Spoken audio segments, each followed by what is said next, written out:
बिस्मिल्लाहिर्रहमानिर्रहीम, अस्सलाम वालेकुम। पाकिस्तान और दुनिया भर में देखने और सुनने वालों को अब्दुल कादिर का सलाम। तो जनाब आ गया वो शाहकार जिसका था इंतज़ार। बजट पेश कर दिया गया है, अभी मंजूर नहीं हुआ।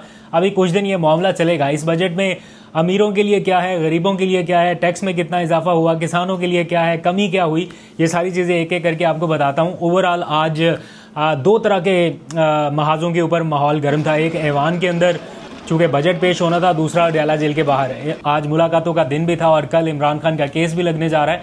तो पहले ज़रा जल्दी से बजट के मामला को डिस्कस कर लेते हैं, फिर ज़रा आते हैं इमरान खान के केसेस के हवाले से। कल अदालती शोडाउन और आज अडयाला जेल में होने वाली मुलाकात, इसका भी बराह रास्त ताल्लुक बजट के साथ है, क्योंकि इमरान खान का मैसेज जो है वो कंसर्न लोगों तक आज फिर पहुँचा दिया गया है और उन्हें कहा गया है कि ख़बरदार ये काम आपको हर सूरत करना पड़ेगा। इसकी तफसील आपको बताता हूँ, लेकिन ज़रा सा आ जाइए वापस कौमी असम्बली के ऐवान में, जहाँ आज बजट पेश किया गया। उससे पहले दो अलग अलग मनाजर, तकरीबन एक जैसी राहदारी है, तकरीबन नहीं बल्कि 100% सेम राहदारी है, सेम माहौल है, वही उसी किस्म के सहाफ़ी हैं, सिर्फ करैक्टर बदले। एक साइड पे आप देखेगा इमरान खान वज़ीर आज़म थे और दूसरी तरफ शहबाज शरीफ वज़ीर आज़म है।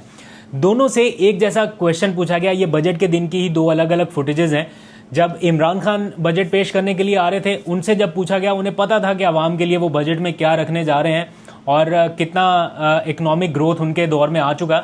उनकी बॉडी लैंग्वेज और उनका रिस्पांस क्या था वो आप ज़रा देखिएगा, और शहबाज शरीफ साहब का बॉडी लैंग्वेज और उनका रिस्पांस क्या था। ये दोनों फुटेजेस ज़रा देखिए, फिर वापस आइए, दिलचस्प कंपैरिजन आपको बताता हूँ। खान साहब, क्या अवाम दोस्त बजट होगा आज? अवाम दोस्त बजट होगा? सब खुश हो गया। Thank you. वज़ीर साहब, सर ये बताइएगा, अवाम के लिए कोई खुशखबरी है बजट में? ये सब अवाम के लिए खुशखबरी है कोई? तो ये फुटेजेस आपने देखी, किस कदर सिमिलर माहौल है बजट से पहले और आज भी। जब ये बजट पेश किया जाना था, एक तरफ वज़ीर आज़म शहबाज शरीफ, उनकी काबीना, ये बैठे हुए थे एक कमेटी रूम में कि हमने बजट कैसे पेश करना है, इसमें क्या क्या है, वो ज़ाहिर बात है वफाकी काबीना से मंजूरी लेनी थी। और दूसरी तरफ पीटीआई की पार्लिमानी पार्टी का इजलास भी जारी था और उसमें यह तय किया जा रहा था कि हमने एहतजाज कैसे करना है। इस बजट को मुस्तरद तो वो पहले ही कर चुके थे, अब इसके आगे की क्या हिकमत अमली है। तो दोनों साइड्स पे ये माहौल चल रहा था। आई विश कि मैं आज ज़रा वहाँ पे कौमी असम्बली में मौजूद होता तो आपको ज़रा कैंडेड अनसीन विजुअल्स भी दिखाता, लेकिन मैं जा नहीं सका, मुझे यहाँ पे कुछ काम था, इसलिए एक दिन मैंने डिले कर दिया इस्लामाबाद रवानगी को। वालदा का हुक्म था, उनका हुक्म भी मानना ज़रूरी, वरना मैं आपको वहाँ पे ज़रूर कुछ चीज़ें दिखाता। एनी हाउ, जो इमरान खान के टाइम पे मैंने बजट सेशंस कवर किए, तकरीबन उन्होंने 3 बजट्स पेश किए। मैं हर मौके पे वहाँ पे असम्बली में मौजूद था, क्या हो रहा था, ये सारी चीज़ें मैंने विटनेस की हैं। मुल्की तारीख में पहली मरतबा ऐसा हुआ था कि इमरान खान के दौरे हुकूमत में वफाकी वुज़रा ने, मुशीरों ने, मुआवनीन ने रज़ाकाराना तौर पे अपनी तनख्वाहें 10% कम कर दी थी।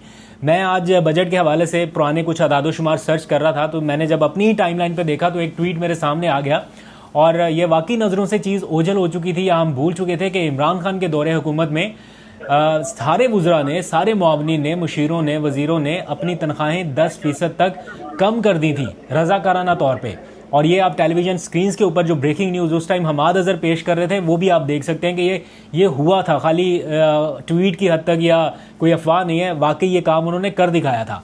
और इस बार बजट से पहले क्या क्या हुआ, मतलब बजट में हम देख रहे हैं 7%, 6% तक की बातें चल रही थी, अब जाके वफाकी काबीना से उन्होंने 10% तक की तनख्वाहें अप्रूव करा ली कि जनाब बहुत बड़ा रिलीफ आप लोगों को दे दिया। सरकारी मुलाजमीन की तनख्वाहों में 10% और पेंशन में 7% इजाफा किया गया। लेकिन इस इजाफे से पहले इन सब लोगों ने, ये जो आपके नुमाइंदे बन के ऐवान में बैठे हैं, इन्होंने अपने लिए क्या क्या कुछ किया, उसकी तस्वीरी झलकियाँ अखबारों में लगी हेडलाइंस बता रही हैं।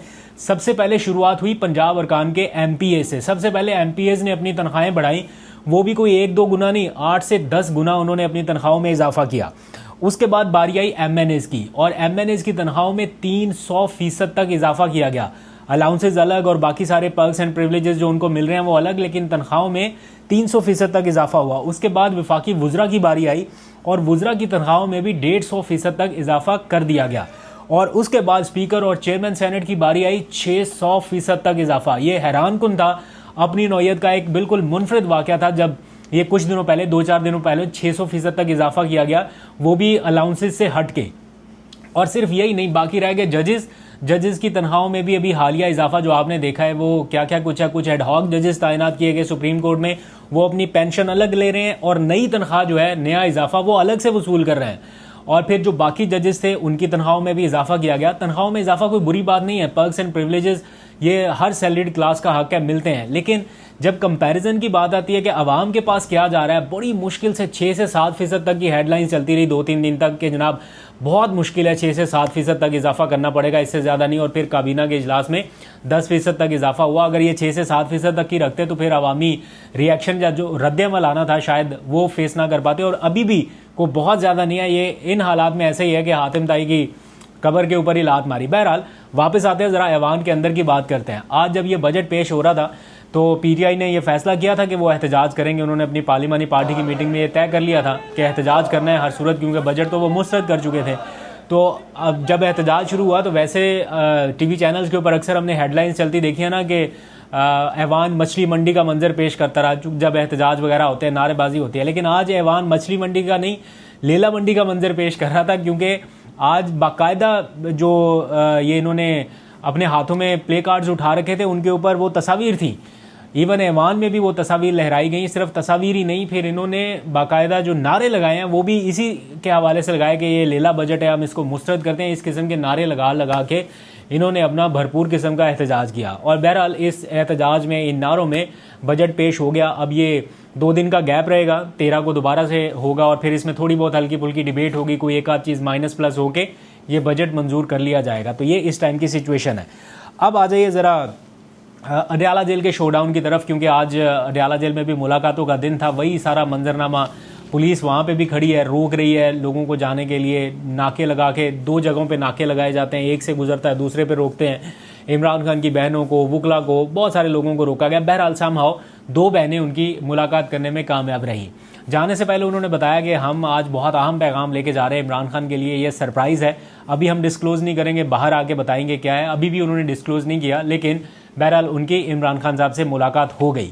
जब वो बाहर निकले तो उन्होंने 2 चीज़ें कन्वे की हैं। एक, एहतजाज के हवाले से उन्होंने कहा कि सारी तंजीमों को ये मैसेजेस चला गया है कि आप लोग तैयारी करें, हम बहुत जल्द एहतजाज शुरू करने वाले हैं। कब होगा उसकी तारीख अभी भी इमरान खान साहब की तरफ से अनाउंस नहीं की गई, लेकिन जाहिर बात है एक मोमेंटम, एक माहौल बनाया जा रहा है, बाहर की ज़रा गर्मी की सूरत को भी देखा जा रहा है।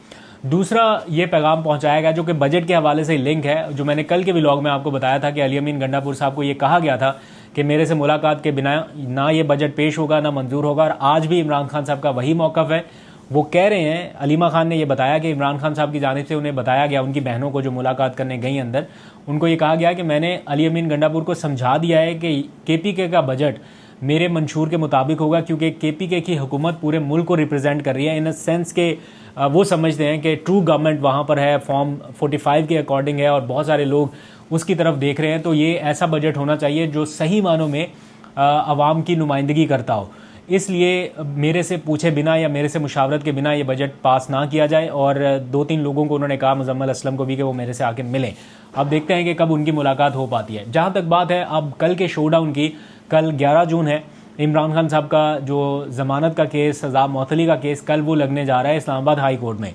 5 जून को ये केस लगा था, लेकिन इस्लामाबाद में जो नैब के प्रोसिक्यूटर है उनकी तैनाती नहीं हो सकी, तो नैब हुकाम ने दरख्वास्त की थी कि इसको मुलतवी कर दिया जाए, जो कि अदालत ने मंजूर कर लिया और मुलतवी हो गया। कल इस केस की समाअत होने जा रही है। अब इस समाअत में क्या हो सकता है, मुमकिन तौर पर जो कोर्ट को कवर करने वाले रिपोर्टर्स हैं, साकिब बशीर साहब का भी मैं ट्वीट देख रहा था, उन्होंने भी एग्जैक्ट वही बात बताई जो हमारे बाकी रिपोर्टर्स बता रहे हैं कि अभी तक एज इफ नाउ जब हम बात कर रहे हैं तो नैब का जो स्पेशल पब्लिक प्रोसिक्यूटर है उसकी तैनाती का अमल मुकम्मल नहीं हुआ, अभी तक नहीं हुआ। जिसकी बेस पे उन्होंने अर्जन मांगा था या समाअत मुलतवी करवाई थी, वो तैनाती अभी तक नहीं हो सकी। और अब 2 चीज़ें हो सकती हैं, या तो नैब के हुकाम अदालत के सामने कल पेश हों और वो कहें कि जनाब ईद की छुट्टियों की वजह से तैनाती का अमल मुकम्मल नहीं हो सका, इसलिए इसको मुलतवी कर दिया जाए, ये हो सकता है। या फिर अगर रातों रात या आखिरी लम्हात तक इसकी तैनाती का अमल मुकम्मल हो जाता है नैब प्रोसिक्यूटर का, तो वो आके अदालत में ये कह सकता है कि जनाब मैं तो तैनात ही अभी हुआ हूँ, मेरे पास तो इन्फॉर्मेशन है ही नहीं, इस केस को मुझे ज़रा पढ़ने दीजिए, ज़रा तैयारी करने दीजिए, जो कि हर नए अपॉइंटी का हक है। तो अदालत इन दोनों सूरतों में मुलतवी कर सकती है केस की समाअत। तो उन्हें यह लगता है, कोर्ट रिपोर्टर्स को, कि कभी इम्कान ये है कि एक बार फिर ये केस मुलतवी हो जाए आगे हफ्ता 10 दिन 15 दिन के लिए, यानी ये महीना जो है ये किसी तरह से गुजारना है और फिर आगे ईद की दो महीने की गर्मियों की छुट्टियां आ जाएंगी, तो फिर ये मामला तो और 3 महीने तक यानी पेंडिंग हो जाएगा। 1 महीना ये पूरा निकल गया, 2 महीने गर्मियों की छुट्टियां, तो इस तरह से मामला चल रहे हैं। ये इस टाइम सारी सिचुएशन है। इमरान खान साहब इस सख्त गर्मी में 44 डिग्री सेंटीग्रेड इस्लामाबाद का है, तो 1-2 डिग्री का फ़र्क रहता है। रावलपिंडी इस्लामाबाद में 44-45 ही होगा लगभग वहाँ पे। इतनी शदीद गर्मी में अगर कोई वहाँ पे मौजूद है जेल में और उसको खाली इस वजह से उनके केसेस को आगे बढ़ाया जा रहा है। 17 जनवरी को सज़ा हुई, जनवरी गुजर गया, फरवरी गुजर गया, मार्च, अप्रैल, मई, जून आ गया। अभी कितना और लंबा खींच रहे हैं कि किसी को आप जेल में कोई शख्स जेल में बैठा, और ये कोई ऐसा केस भी नहीं है कि किसी को पता नहीं है। ये हाई प्रोफाइल केस है, एक मुल्क के साबिक वज़ीर आज़म का केस है, और इसकी वजह से सियासत में कितना हिजान है वो अलग है, लेकिन स्टिल उसके ऊपर जनाब कोई बात ही नहीं है। तो बहरहाल ये सारा कुछ हो रहा है। अब देखते हैं इसमें क्या होता है। बहरहाल बजट में सारी चीज़ें जो मैंने आपको स्टार्ट में बताया ना, सारा कुछ बुरा भी नहीं है, कुछ चीज़ें अच्छी भी की गई हैं, तो हम उनको भी ज़रा यहाँ पे डिस्कस कर लेते हैं। फॉर एग्जांपल तनख्वाहों पे आयत जो टैक्स की शरह थी उसमें काफ़ी हद तक कमी कर दी गई है। फिर ओवरसीज़ पाकिस्तानियों के लिए ये कहा गया है कि अगर वो रेमिटेंसेज अपनी बड़ी तादाद में पाकिस्तान भेजेंगे तो हम उनको 14 अगस्त पर सितारा इम्तियाज़ जो है वो भी दिया जाएगा उनको, या उससे नवाजेंगे। रियल इस्टेट सेक्टर में भी जो आयत कुछ टैक्सेस हैं जो कि इस सेक्टर की ग्रोथ में कमी ला रहे हैं या रुकावट बन रहे हैं, तो उसमें भी कुछ कमी की गई है। तो कुछ चीज़ें पॉजिटिव भी हैं, लेकिन अभी बहुत कुछ और बेहतर हो सकता था जो कि नहीं होता हुआ नज़र आ रहा। बहरहाल ये इस वक्त की सारी सूरत हाल है। फर्दर जो भी अपडेट होगी वो हम नेक्स्ट व्लॉग में शेयर कर लेंगे इंशाल्लाह। कल आपसे मुलाकात स्टूडियो में होगी। अभी तक के लिए इतना ही। अपना बहुत सा ख्याल रखिए। अल्लाह हाफिज़।